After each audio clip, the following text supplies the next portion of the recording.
Shalom, selamat datang di YT Artikel 2. Assalamualaikum warahmatullahi wabarakatuh. Hai sahabat Rahman, apa kabar kalian semuanya? Semoga kalian baik-baik saja.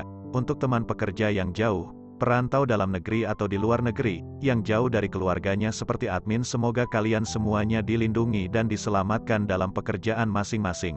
Dan untuk sahabatku yang bersama keluarganya, semoga kalian sehat selalu dalam lindungannya. Amin. Episode 171-172.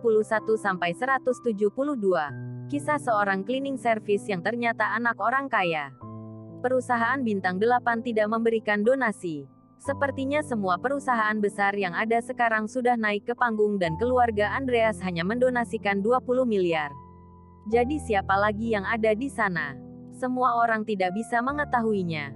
Kecuali untuk 4 pengusaha besar. Perusahaan yang dapat mendonasikan puluhan miliar. Mungkinkah itu kuda hitam seperti supermarket Sunley? Tepat ketika semua orang bertanya-tanya, Rahman sudah naik panggung. Ketua Kamar Dagang dan Industri terkejut dan memandangi Rahman. Dilihat bagaimanapun Rahman baru berusia 24 hingga 5 tahun.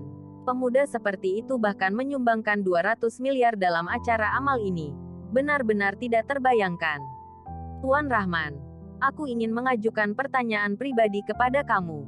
Apakah kamu pemilik supermarket Sunley? Ketua Kamar Dagang dan Industri itu bertanya dengan rasa ingin tahu. Semua orang di panggung memandang Rahman.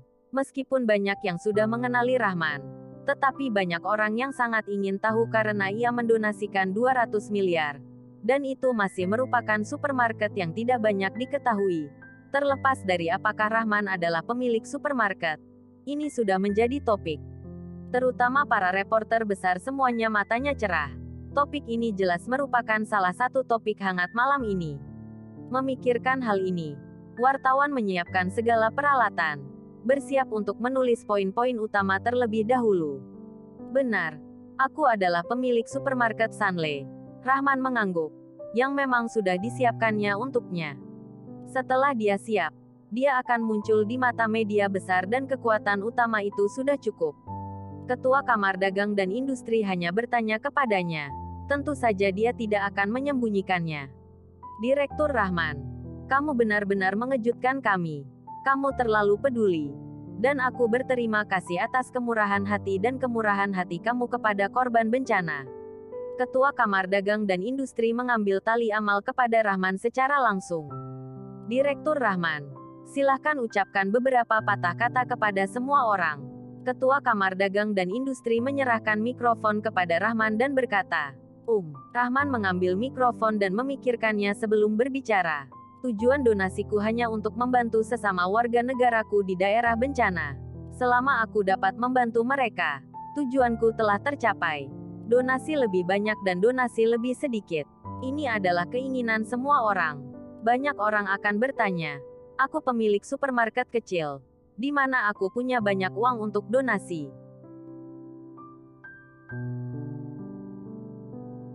Bagiku, 200 miliar masih dalam kisaran yang aku mampu. Jadi saya donasikan 200 miliar secara langsung. Terakhir, aku ingin mengatakan bahwa kami memberi donasi dan melakukan yang terbaik. Karena kami hanya berusaha melakukan yang lebih baik untuk sesama warga di daerah bencana. Bukan untuk ketenaran. Terima kasih. Setelah Rahman selesai berbicara, dia langsung turun. Baik, perkataan yang bagus. Ketua Kamar Dagang dan Industri mengambil mikrofon dan bertepuk tangan. Semua orang di bawah panggung tersentuh oleh kata-kata Rahman dan bertepuk tangan. Para wartawan menulis berita utama satu demi satu. Pemilik supermarket kecil menyumbangkan 200 miliar. Dan kata-katanya luar biasa. Selanjutnya keluarga Raffi kelima dipersilahkan ke atas panggung. Setelah Rahman turun, Ketua Asosiasi menyebut keluarga Raffi. Tempat kelima adalah 240 miliar. Berapa tempat pertama? Setidaknya 300 miliar atau lebih. Ya, mungkin 400 miliar. Tapi aku tidak tahu siapa. Keluarga Raffi menaiki panggung. Dan semua orang berdiskusi. Tuan Rahman, siapa menurutmu yang akan menjadi yang pertama dan berapa banyak yang disumbangkan? Marshanda bertanya pada Rahman. Aku pikir itu seharusnya keluarga Jordan. Reputasi keluarga Jordan selalu sangat baik. Lachuba juga memandang Rahman dan berspekulasi. Aku merasa itu mungkin perusahaan yang sangat hebat. Rahman bercanda. Ini benar-benar mungkin. Tetapi perusahaan mana yang akan melakukannya? Lachuba dan yang lainnya penuh penantian. Lanjut ke episode berikutnya. Episode 172. Keluarga Raffi di urutan kelima menyumbangkan 240 miliar rupiah. Siapa yang akan menjadi urutan pertama dan berapa banyak? Aku pikir urutan pertama pasti keluarga Jordan, kata orang kaya di satu sisi dengan pasti. Kenapa kamu begitu yakin? Orang kaya di sisi lain bertanya. Karena keluarga Jordan adalah keluarga pertama. Dan keluarga Jordan selalu suka melakukan kegiatan amal, orang kaya melanjutkan berkata. Ya. Aku pikir juga begitu. Jika bukan keluarga Jordan, aku akan meniup botol langsung. Orang kaya di kursi belakang mengangguk. Selanjutnya dipersilahkan keluarga net peringkat keempat. Ketua Kamar Dagang dan Industri di atas panggung melanjutkan. Dan ada beberapa kejutan di bawah panggung. Keempat dan kelima sama banyak. Sudah seharusnya terikat. Namun, semua orang tidak terlalu peduli dengan peringkat ini. Jadi keluarga Raffi dan keluarga Net tidak peduli. Ketiga, persilahkan keluarga Sultan. Ketika Ketua Kamar Dagang dan Industri membaca tempat ketiga, semua orang bereaksi. Selain keluarga Jordan, apakah ada perusahaan misterius? Perusahaan mana yang akan bersaing dengan keluarga Jordan untuk tempat pertama? Bahkan orang-orang tua seperti Aris Raffi melihat-lihat, perusahaan yang mana? Setidaknya 10 perusahaan teratas sudah muncul di panggung kecuali keluarga Jordan. Perusahaan lain mana yang telah menyumbang lebih dari 200 miliar rupiah? Apakah itu perusahaan bintang 8? Seseorang tiba-tiba berkata, tentunya tidak. Jika tidak, media telah berulang kali menjelajah mereka. Mengapa mereka tidak keluar untuk mengklarifikasi? Seseorang menggelengkan kepalanya. Semua orang mengangguk. Perusahaan bintang 8 tidak memberikan donasi. Dan pada dasarnya telah dikonfirmasi bahwa tidak perlu diragukan lagi. Bagaimanapun, saya mendengar bahwa banyak karyawan perusahaan bintang 8 tidak pergi bekerja karena malu. Kami persilahkan yang kedua. Keluarga Jordan naik ke panggung. Apa? Keluarga Jordan hanya menyumbangkan 240 miliar rupiah. Bukan yang pertama. Ketua Kamar Dagang dan Industri baru saja bersuara. Dan semua orang menarik napas panjang. Donasi kali ini, tempat pertama bukan 4 pengusaha besar. Ini sebuah pukulan untuk 4 pengusaha besar. Yang paling penting adalah bahwa 10 perusahaan teratas dan 20 perusahaan teratas sudah naik panggung. Ternyata di dalam 20 perusahaan teratas ada perusahaan luar yang telah mendonasikan melebihi 4 pengusaha besar, menduduki peringkat pertama. Ini benar-benar pengusaha terkaya. Ternyata urutan pertama bukan 4 pengusaha besar. Lachuba berkata dengan kaget. Pesta terima kasih ini sangat mengejutkan. Bahkan mata Marshanda dan Sinta melebar. Dan beberapa tidak bisa mempercayainya. Sebelumnya, mereka benar-benar percaya bahwa itu adalah keluarga Jordan. Tanpa diduga, keempat pengusaha besar hanya diikat untuk yang kedua. Dan langsung memberikan peringkat pertama ke pengusaha terkaya. Tapi siapa pengusaha terkaya ini? Pada saat ini, semua orang terlalu malas untuk mendengarkan Jeremy berbicara. Jika bukan karena identitasnya, banyak orang ingin Jeremy turun dengan cepat dan tidak membuang waktu mereka. Jika Jeremy tahu apa yang dipikirkan semua orang saat ini, dia akan marah hingga muntah darah. Dia adalah pemilik pertama, bajingan ini. Hanya demi menjadi pengusaha terkaya. Ingin menariknya dari panggung. Takutnya ini bukan tentang terbang ke langit. Namun, Jeremy tidak ingin mengatakan lebih banyak. Karena keluarga besar generasi pertama tidak mengambil tempat pertama. Dan dia tidak memiliki muka untuk waktu yang lama.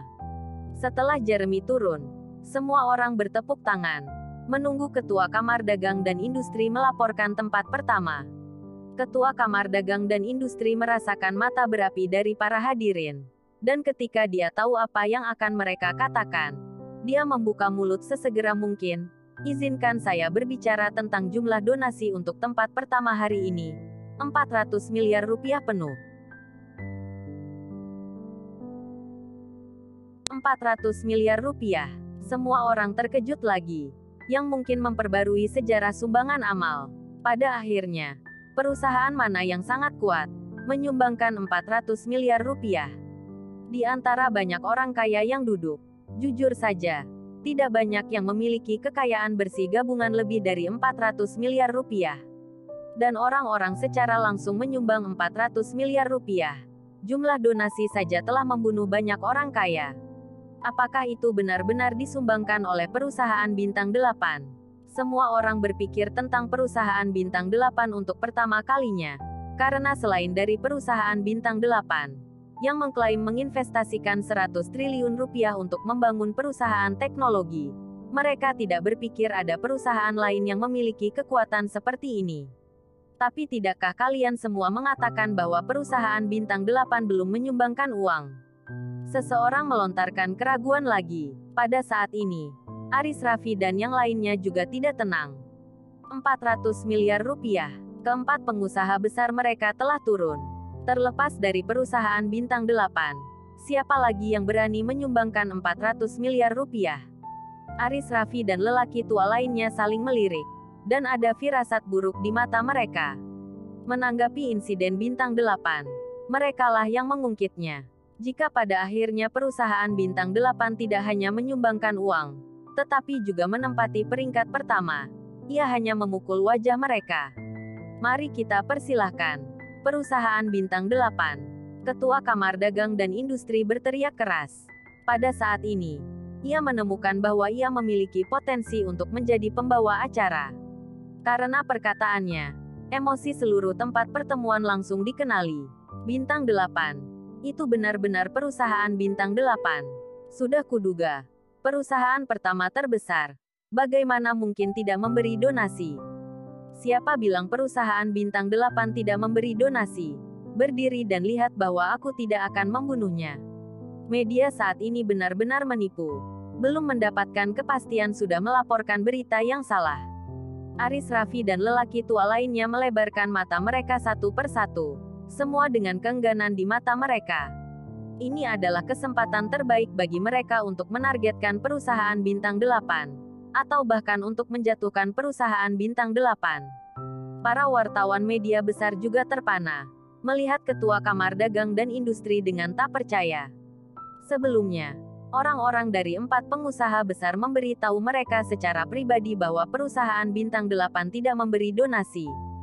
Selain itu, mereka hanya melaporkan secara tentatif sejak awal. Setelah melihat bahwa perusahaan Bintang 8 tidak merespons, mereka baru mengkritiknya. Namun demikian, bahkan jika mereka menemukan kantor perusahaan Bintang 8, banyak eksekutif perusahaan Bintang 8 takut untuk pergi bekerja, dan perusahaan Bintang 8 tidak keluar untuk mengklarifikasi. Pemimpin perusahaan Bintang 8 terlalu buruk, terutama, ia tidak mampu menanggungnya. Apakah hanya menunggu momen memukul wajah saat ini? Tidak peduli apakah itu sejumlah besar wartawan media, atau Aris Raffi dan lelaki tua yang lainnya. Pada saat ini, mereka semua merasa bahwa iki mereka terhapus oleh pemimpin perusahaan Bintang 8. Tidak ada donasi. Bertarung melawannya. Keluar dari Yuzoda, Aris Raffi hampir memuntahkan darah lama. Sebelum ia terus membangun momentum, banyak orang telah merespons. Pada saat itu, dia merasa seperti kembali ke masa mudanya. Menunjuk ke gunung dan sungai. Menstimulasi kata-kata, dan teguran kepala suku. Tetapi pada saat ini, dia hanya ingin memuntahkan sedikit darah tua dan pingsan. Perusahaan Bintang 8. Sangat bagus. Ini baru permulaan. Aku tidak percaya keempat keluargaku tidak bisa mengeluarkanmu yang dari generasi yang lebih muda. Sepasang mata tua Aris Raffi menyipit menjadi barisan. Menatap Raka yang perlahan berjalan ke atas panggung. Matanya bersinar deng.